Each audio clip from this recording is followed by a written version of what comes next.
Hello, this is the With CP podcast. I'm Charles Douglas, Executive Director at Common Power. This is the podcast where we take you with CP. Whatever we're doing this week, you're coming with us. That's what this podcast is about. Common Power is an organization that does civic action all over the country. To get people to that point, we catalyze them through education. Education to action is our mantra, one of them. Um, Welcome if you're brand new, and we hope you learned something new, regardless of if you're new or not. With me is Ben Truong. Ben, Hi, I'm Binh. I'm Common Power's Fieldwork Senior Program Manager, and I co-host this podcast, kind of. kinda, under duress, right? Sometimes you love it, sometimes not so much. Anyway, okay, so let's get straight into it. So Wait, we what? We got a special guest today. no wait, we gotta do a thing first. You know what? It's fine. What's the thing? Okay. Usually we just go into like where we are, where we have been, where we're No, we got it. going. Jeff is here on the screen. We got to tell people who Jeff is. You're right. You're right. Okay. All right, Jeff, take it away. Well, thank you guys for having me. My name is Jeff White, born and raised Brooklyn, New York, do or die. I'm an educator, high school educator in Brooklyn, New York, as well as an adjunct professor, and recently a team lead for a fieldwork initiative in the past week in Nevada. So thank you for having me. Okay. Okay, All and more on right. that last part soon. How are we entering the space, everybody? Jeff, how are you entering the space? How you feeling? I'm feeling good. I'm feeling relaxed. I'm feeling well rested. You know, Okay. that jet lag caught me coming from the East Coast to the West Coast. It got me. But I'm here. I'm well rested. Oh, I feel good. I feel better. Yeah. Didn't you wait, just on that point, didn't you take a red-eye flight and then got off the plane early in the morning and then went to go teach I class? sure did. So I left work when I went last Friday to Nevada at 3:30, came straight to Nevada, then returned for a red-eye flight from Nevada to New York, took a quick shower, went back to work for a field day with my kids, so I had to be active out in the Oh, it's field field playing day. games. So I didn't get to sit and chill and just Oh teach. No, I have to no. be active. But yeah, that's what it takes. This is how I function though. This is what I do. I thrive off of this adrenaline of just like the constant movement of things. So it's all good.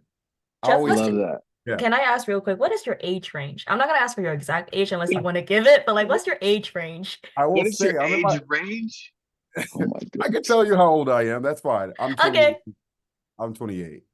Okay. Because this is a podcast and people can't physically see us, right? Mm. Like, so giving some indicators of like, it's different. You gotta categorize like these experiences. Okay. How am Okay, I for coming for into the this? audio man. Yeah, yeah. But this is Yeah. gonna be on YouTube. This is on YouTube also. But go ahead. How are you coming into the space, I'm currently at home right now, like with my parents because it's Father's Day weekend.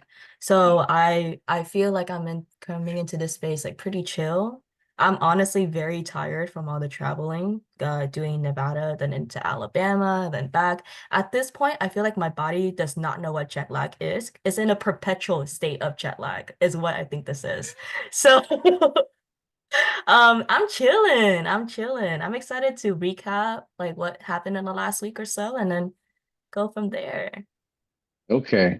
All right. All right. Yeah, your body's got like a what is it? It's like a callus, like built up you got that CP travel callus. That's good. That's what you need, Yeah, that's right. especially It's like for sea legs, 2024. you know? Yeah, Yeah. there you Right. go. Yeah. You got your CP legs. We gotta start. We're gonna start a new term. You got your CP legs. All right. I uh I just spent an hour and a half at Fats Chicken and Waffles in Seattle, in the Central District. Shout out to one of the best black restaurants in the city.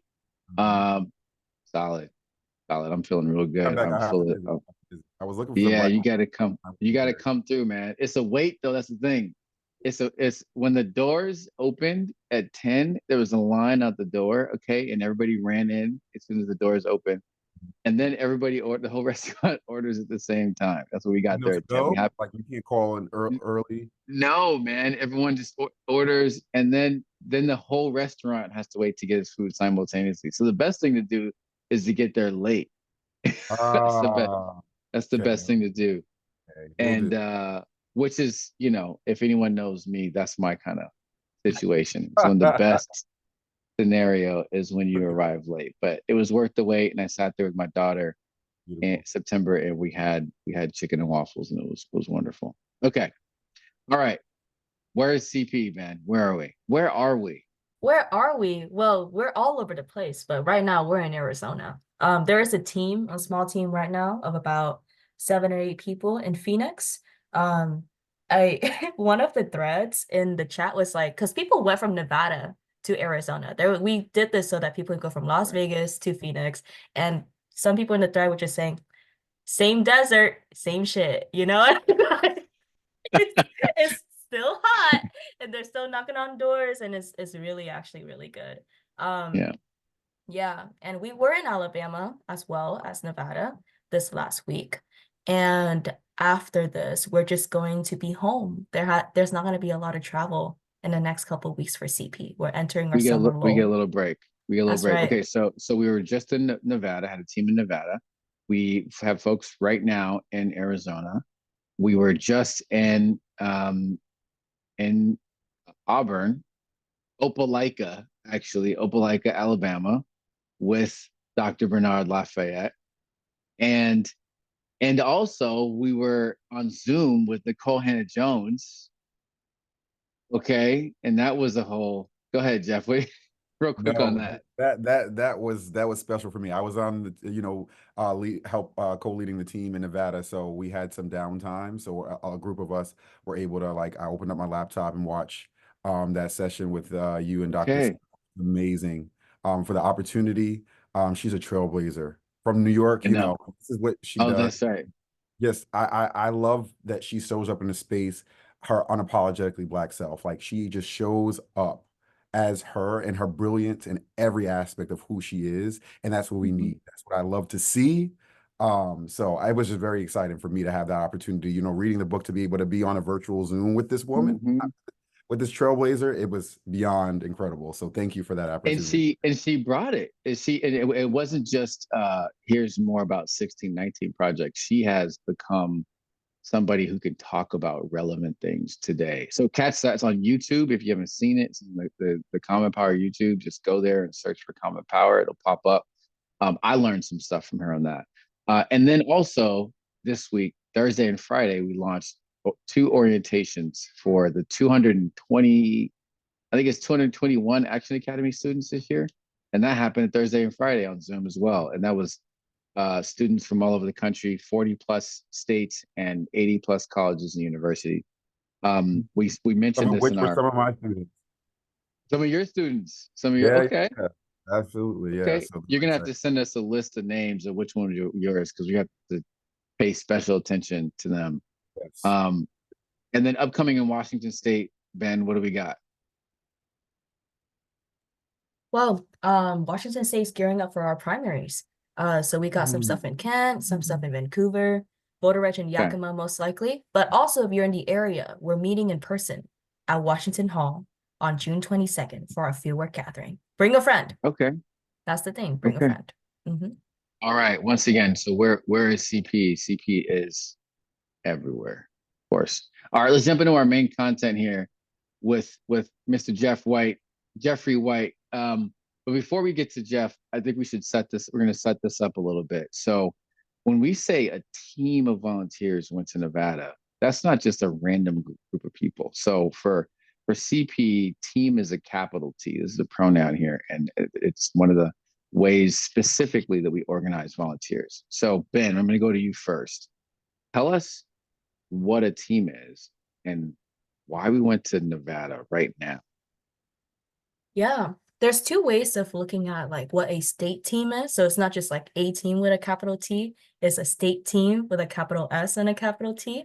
And so one way of looking at it is that, yeah, is efforts and people organized around a specific state, right? All the states that we are investing in into the year, like we're sending people to, that door knocking on, they all have a state team. Um, And so that's like the simplest way of looking at it, is how we organize action and people around a specific state. For a volunteer, though, a state team is like a mini community, right? Like you're signing up to a state team. You're not just signing up for action opportunities or newsletters to join meetings. Like you're being invited into a group of people who are doing the same thing you are and doing the same thing with you, right? And so like it becomes this place where you're exchanging tips, where you're hitting people up, making sure that they're going to get to the trip okay. Like it's all of these things happening that like you don't think would be, that you might consider extra, you know, and like more than just like a mailing list, right? Um, but yeah, it is definitely a grouping of people, of like-minded individuals working together for one thing. Okay, so then we decided to go to Nevada. We're going to Nevada early in some people's Mhm. minds because this is far from the general election. We decided to go in for the primary. Why did we decide to go for the primary? A couple of things actually, because we did not have to go to the primary for any of these states, you know.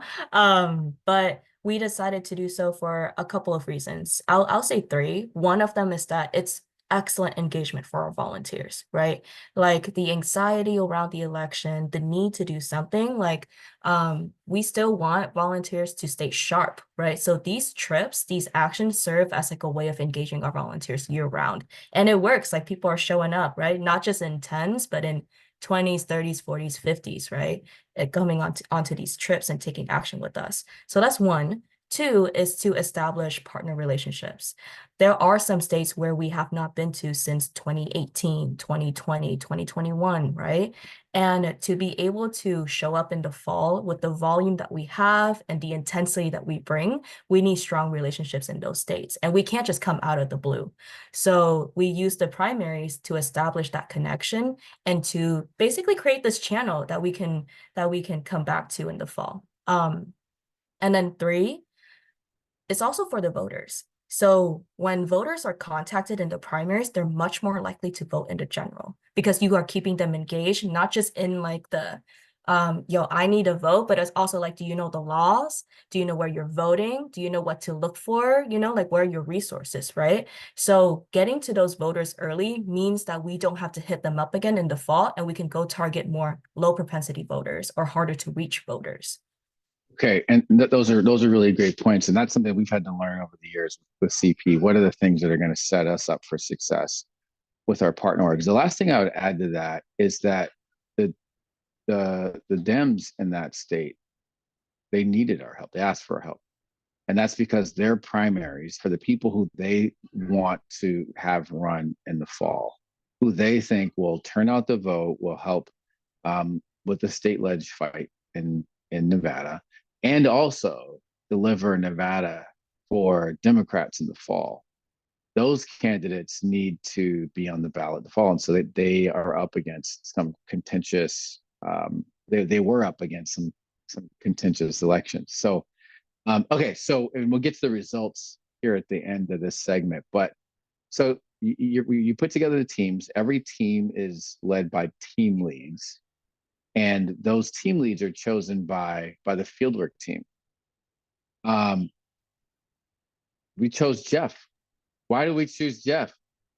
What was it about Mr. Jeffrey White that made us select him for a team leadership? Let's just say this man came in blazing. All right. Like, yeah. So, first of all, Jeff's first intro into Fieldwork was not Nevada, it was in Virginia, right? And correct me if I'm wrong, but like you showed up and you showed That's out, right. right? And so, to be honest, that's how the Fieldwork team kind of like we know we were like noted, you Mm-hmm. know, like we see people how they show up in our spaces, how they navigate our spaces.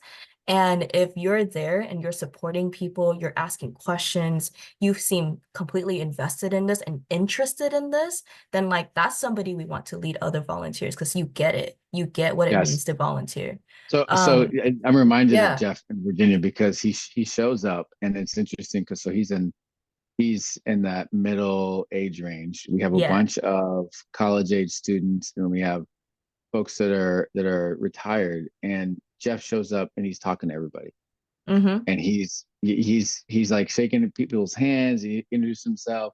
He's talking to the younger people. You know, he knows how to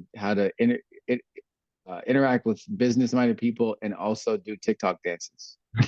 It's the full board. Yeah. And also, like, let me just be clear here, okay? You're also an educator, all right? You are Yes. no stranger to moving large groups of people that sometimes might not want to be moved, right? And so you've got the skills, you've got the background, and you were also excellent, right? With our Gen Mhm. Zers as well. Part of the reasons why we have so selective in our process, especially with our younger folks, is that we want them to be mentored. We want them to grow the skills they need to be team leads in the fall. And so you were someone that we were considering as like a mentor to younger team leads. And so your other two team leads, right? Like your group, your team leads group, like you, Alejandra, and Chloe, like there was a lot of synergy because y'all just kind of worked together, but also you also helped supported them up in their journey. So yeah, So, it was a no-brainer. so yeah, so Chloe's from Indiana. Mm-hmm. She's a college student. Alejandra is from Atlanta. Mhm. Atlanta. Okay, she's also a college student. And Jeff, you're from New York. So you're co-leading with these two Gen Zers. Mhm. You are traveling from New York to Nevada. Mhm. You have 50 volunteers, which is the most volunteers that we've had since one pre-COVID trip in 2019 to Virginia. Wow. And you're knocking on doors in 170-degree temperatures. Yeah.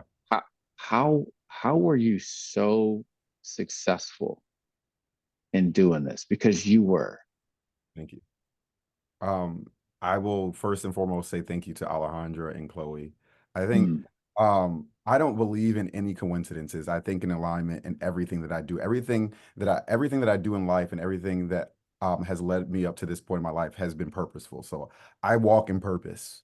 Um, mm, and a newfound purpose that I got through the civil rights tour, learning tour through the Institute of Common Power. But for me, I think it was first and foremost us being aligned mm, and just like relying on each other. I think we all come in with different skill sets. You know, like you said, I'm an educator, I'm a little bit older. So for me, I think we leaned into all of those things. So the organization, we all had specific roles, you know, as leaders. It was three of us. Usually there's two leaders for most teams, but we had a larger group. We need three of us. But I think for us, we tapped into everything that we were, you know, the skills that we brought. So for me, I love talking to people. So organizing the presentations and you know making sure that everything is aligned in a way. I was the number one contact for the community partner. So we work with the Nevada Dems. So we canvass for the Senate and for the Assembly. Um, and that was my primary focus was to ensure that the communication between the community partners and on the ground partners and individuals on the ground was set in place. And then Chloe and Alejandra, you know, tapped into, you know, the procedural things. So sending out emails, being on top of the Slack, making sure we have our mobilized events ready. So I think for us, we really just leaned into each other and leaned on each other throughout this whole process, which made it a little bit more seamless. Um, I'm in my 20s. They're much younger than me. However, I think that also helped, you know, we just have an understanding that as a match, I got lucky, I will say, in my first team lead you know, role. One, having the largest group, but also having a great team of people and being supported by people like you, Binh and Puya, the CP staff was very supportive of us. But you all really gave us the reins and the space to just flourish and to find ourselves, to find what our leadership voice was and role. And because of that, we weren't perfect, but it led to a seamless experience. And all of the individuals that were volunteers that were on the trip really spoke to that and really thanked us for that. So I'm just grateful everything turned out well. Yeah, actually, let's give it, can you give us a little taste of what it was on the ground? Because like this can also apply to pre-departure stuff too, as you're, explaining the lanes and your different skill sets and how they all mesh together. But when you hit the ground, right, like you're in the lobby, this hotel lobby, and we physically fill up the entire lobby, like Mhm. both the breakfast area and the front desk. Like it was like Yeah. we had to like go, you know? So like what was it like, you know, seeing everybody on a Zoom screen and maybe not even seeing half of them because they're on the second page, and then seeing everybody live, right? All around Well, you. yeah, and let's paint that picture more. I forgot to add this part. Yeah. This had this because it's summertime. You have uh 10, was it 7 to 10 K through 12 educators, and they Mm-hmm. are from your age through to Gen Xers. Mhm. And then you've got another, dozen Action Academy students Mhm. there.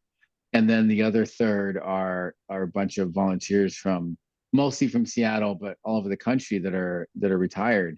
Great. Um, so you walk into the lobby, we're this is this massively diverse across race and age Mhm. group, and everyone's talking and they're ready to go, and they're like, "All right, Jeff, what do we do?"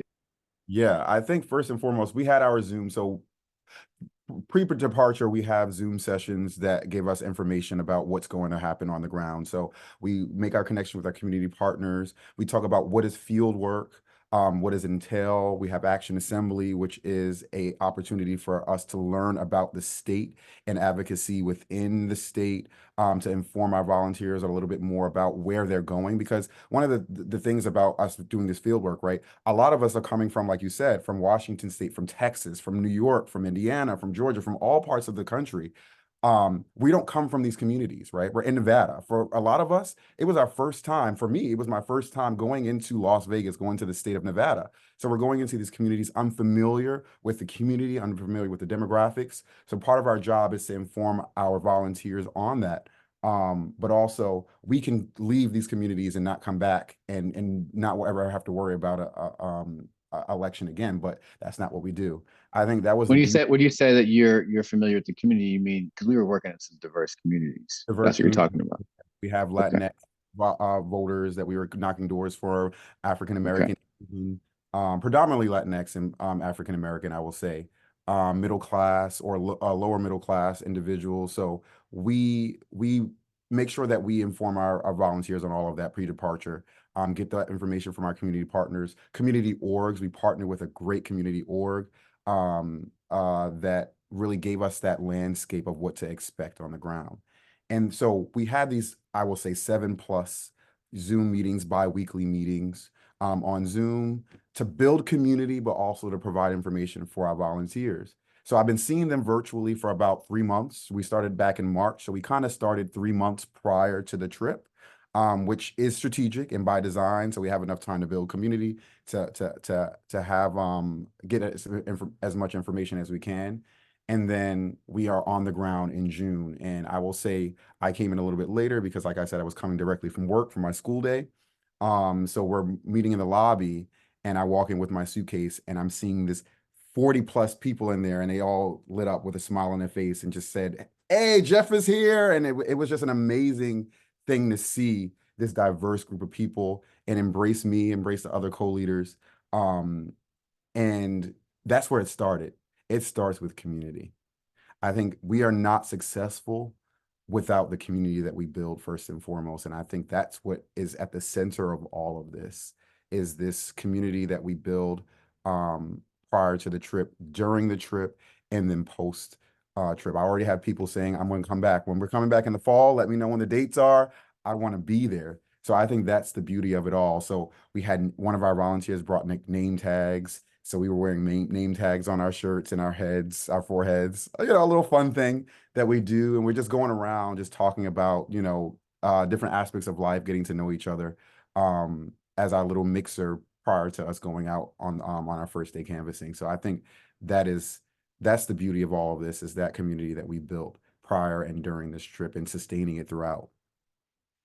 So I want to get to the results of Nevada here in a second, but I just really briefly here, you did something unique as a team lead that is not done all the time, and that's you participated Hmm. in a workshop on the ground that is normally facilitated by some of our trainers. Mm-hmm. Shout out to Devin and Mary, where they talk about this diverse group that we're in and some of the interactions that we're going to have while we're doing the work and prepare people for watching out for their biases while they go through that. That is, what's the training? Is it 201, Ben, that people can go through? Yeah, 201 is the pre-departure version of this Dialogue for Democracy. Right. Okay. So I don't want to give up the content of the training, but I do want to ask you, what was it like to go through that to help facilitate it? Yeah.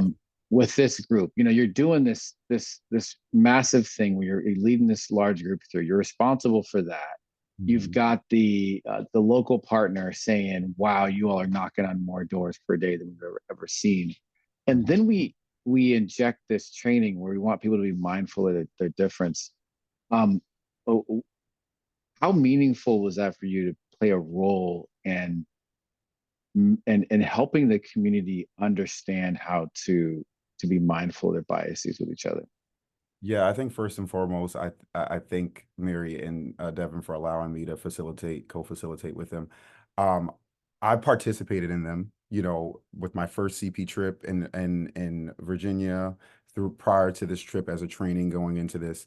And I think for me, it was very important for me as a man of color to be able to center my identity within this as well, to step back as a participant, but also as a facilitator. I think throughout that process, there's a lot of labor that was, Black emotional labor that was spared due to being a participant. But I think first and foremost, as a leader, I want to experience it as a facilitator first and foremost. So I know every aspect of what it takes to lead one of these trips, right? To be a participant is great, but also to help to lead, to understand how these trainings shape and shift the conversation, the way that people approach the doors. I had one of the volunteers after that training was taking down notes, trying to center themselves in these aspects of different elements of this training. One of the other volunteers was saying, previously I participated, but you were kind of like the missing piece. That perspective, right? We all think that people of color are monoliths, right? But being able to center myself in that conversation as a person of color and bring that perspective, BIPOC individuals were felt a little bit more supported and seeing themselves within this training. And it kind of helped them center it. And it was like, thank you for saying that, because I felt those things and I held those things with me. But hearing you and having you participate in it as a facilitator kind of helped me center it. And it allowed other volunteers to understand, yes, I may be a person of color and I may be going to communities of color, but that doesn't mean that I may know the experience of those individuals that are in the community. Yeah, Right. Relying on love you, that. person of color, to lead me and kind of, be Hmm. that leader in these communities of color. But we're all outsiders. We're all coming into these communities that we're not familiar with, but we all come from a center, right? We all were born into this system, right? This system Mm, we didn't choose to be born into, right? Black, white, and in between. So we hmm. all are socialized with similar, if not the same, biases. Mm. So it's Okay. for us, it's very important for us to navigate those ways, and being able to be a light or a leader in that was very special for me to be able to understand different perspectives. Okay, we did a great job. You led. It may have been our most diverse team across race and age. Yeah. Especially given the numbers, and it bodes well for the future of this community. We just get better and better at doing the work, but doing it together and doing it in a way that, frankly, it makes people want to come back. It makes them want to come back and do it again because they feel appreciated, they feel seen, they feel respected. And your involvement in that training helped out with a lot of that. So I appreciate that. Yeah. We appreciate that. Now, we felt good, but we also did well. We did good and we did well. We supported 4 candidates directly, and I think 3 of them won their primaries pretty Mhm. decisively. Mhm. Um, did I get that right, Ben? Yes. Yep, that's exactly it. I believe the only one that didn't get in was I believe candidate Mishan, Yeah. Mishan Montgomery. Yeah. Okay. And I And think Jeff, oh, go ahead. well, I was just gonna ask Jeff. Do you have that? Do you have that handy right now? I didn't tell you to have it ready, but do you happen to have it ready? The candidates that we supported there. Yes, I do. We were supported four candidates, like we said. We had Venice Karis, Okay. we had Michelle Montgomery, we had Shelley Crawford, and we had Rochelle for Senate. Wynn Okay. and Mm-hmm. That's right. Rochelle, Crawford, and Venice uh were the three that won, and Montgomery came in close, but the gap was a little bit too wide. But she's a trailblazer, and I know that she has a bright future ahead of her. And as long as you have me as your team lead, I'm dedicated to supporting her in future elections for sure. I love All that. right. I love that. Wait, so how many doors did we do? What you know what that's the crazy thing. We are kind of beasts at Common Power. I will say that we go in when it comes to we have 50 plus, and you would think that we would get less doors because we had smaller turf. So what a turf is just the niches that we kind of canvas. So the Mm-hmm. different neighborhoods that we canvas, we call them turfs. And they were little bit small. So on average, we get to 40 to 50 larger turfs when we went in cooler weather. Now, mind you, like Charles said it earlier, we were facing 107-degree dry heat sun, no clouds in sight. So it was kind of brutal. On the last day, there were high UV rays. So we had to we had to, have, stop and make sure that we had sunscreen on. But that didn't stop our volunteers. So we knocked over 3,450 doors, which was in 4 days, Whoa. which is amazing despite the weather. I thought we were going to get much less. Um, but people were really dedicated. And I think that's part of the community, right? We relied on one another. We had differences in ages in the cars. So when we saw those individuals, a little bit tired, hey, in my specific car, we had an older volunteer. Here we divided up the turfs and the areas in the street, and here's the keys. When you're ready, come back in the car, cool off, right? Here's some water, making sure that we took care of each other. And I think that was what helped us get there, stopping and starting, but making sure that we were taking care of each other, right? We're as safe as each other. So um, I think that's what kind of worked out and got us to that victory. And as we see, we saw some results. We had other candidates come back from the Nevada Dems that we canvassed for before. I think it was one of the speakers of the House. I believe her name was Sandra. And like 2 years ago, you all canvassed for her, and she was Sandra like, Howdy. yes. So she was there. Yes. She Okay. he came back and she was like, "Oh, Common Power is here. I have to see them." So they actually sponsored us and they celebrated us and all the hard work. And she was like, "Oh, Common Power is back. I have to come say thank you to these I people love and it. these people." So Mm. it was an amazing opportunity. And they recognize the work that we do, despite the things that we face. So that's what it takes. Hmm. That's what my ancestors did. That's what it took for us to be in this diverse space, virtual space right now. So That's right. That's right. You got to put your feet to pavement and do the hard work. So last piece on that on the results. I'm looking at the numbers here. I think it was like maybe 12,000 people voted, 14,000 people. Does anyone have that? I think that's about right. And if that's true, the doors we knocked on, we knocked on a quarter of the voters there. absolutely. That's a big deal. That's a big Mm-hmm. deal. Hmm. We have Okay. You got more there?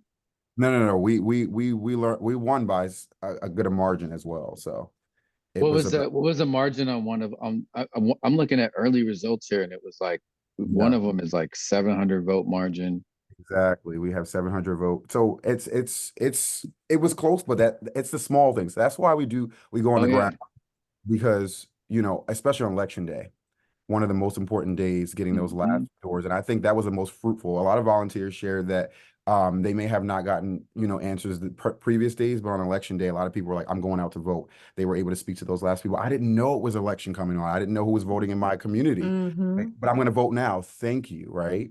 So that's what made the difference. Those Yep. small, every last door unturned, if we don't knock on it, then we won't get the victory that we And I think, on that point, I think that in their eyes, because this is such a ground game election, I bet yeah, the Nevada Dems see us as the difference in this election. I bet that, and I bet it's true. I bet it's true. I love it. Okay.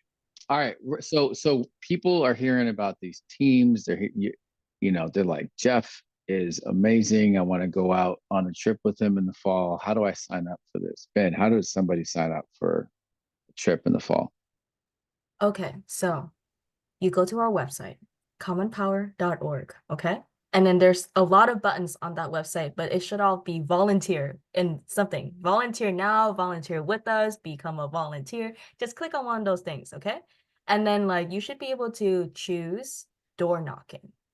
Choose door knocking because that's what you want. We want people to do, and that's what you feel like you should do, right? Talk to voters, door knocking. And then you'll be brought to like a map of all the states that we're going to be working on. Click on a map, take you to a sign up list or waiting list, actually. All teams will launch August 1st. Wisconsin is the only active team at the moment now because their primaries are on August, I believe August 9th, something like that. So yeah, join a waiting list for a team. You'll be the first to know when it is active, and we'll be good to go. Okay. That's our call to action. Join Team Nevada or other teams. This podcast will probably convince a lot of people to go to Nevada with you, Jeffrey. But there are. It's gonna be you need it. It's gonna be 80 degrees. So Yes, balmy. It'll be balmy. Yes. Yeah, a very cool 80 degrees compared to 107. Yeah, people are like 80. That's still high. I'm used to it. I come from New York where 80 degrees with humidity is dreadful. So 80 degrees dry heat, I'll take it any day. I remember we went out there because I was there for a few days with y'all, and I remember it was 107, and then it dropped to like 102 or something. And people were like, this is way better. Or like 98. They're like, oh yeah, this is the breeze and the cool breeze. And man, if it was 98 in Seattle, man, people would be falling out. And yeah, school was shut down. It would be like a hazard. Great.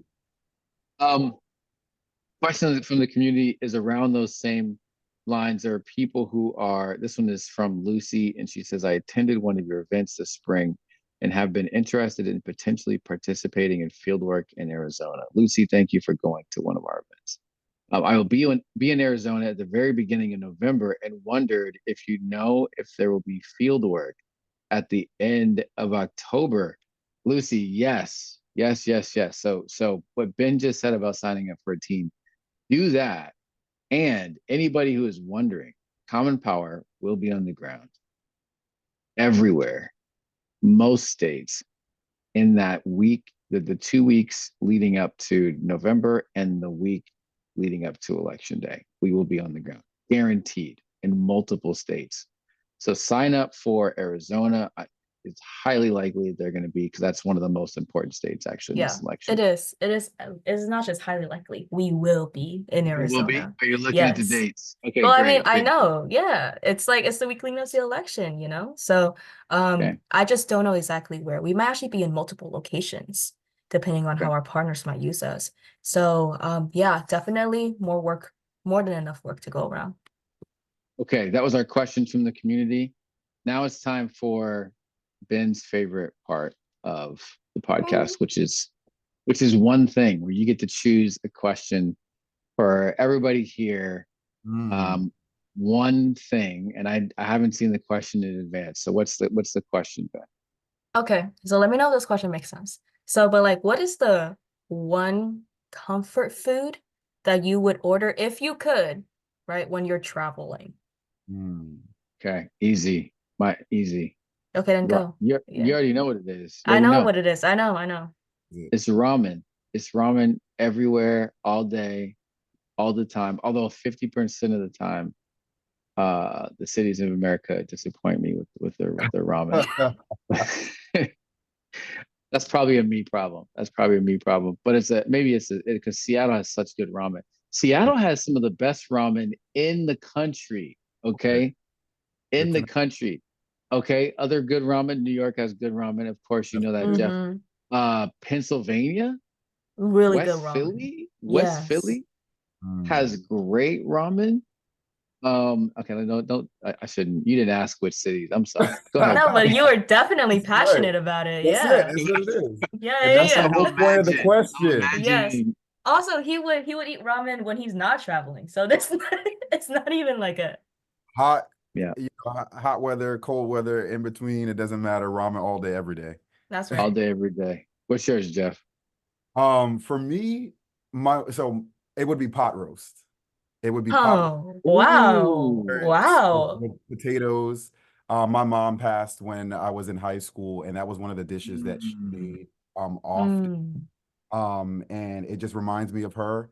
And finally, her sisters, my aunts, finally gave me the title of the best cook in in the family. Now they Whoa. I host Thanksgiving every year, and they refuse to give it to me. But they were like, "You got it, Jeff."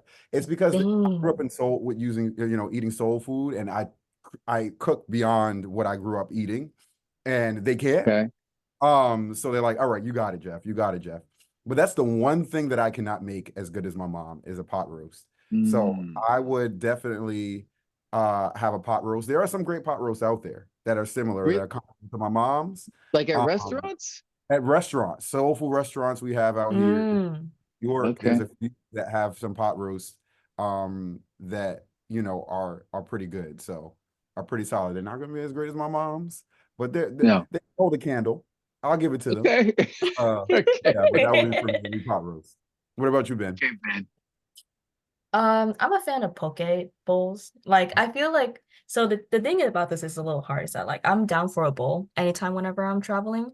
So some kind of healthy bowl like I don't know, kava or actually not kava. Something better than kava. Something like I was gonna say uh Kava don't have poke. Okay, yeah. poke. Okay, poke. Like a But if bowl.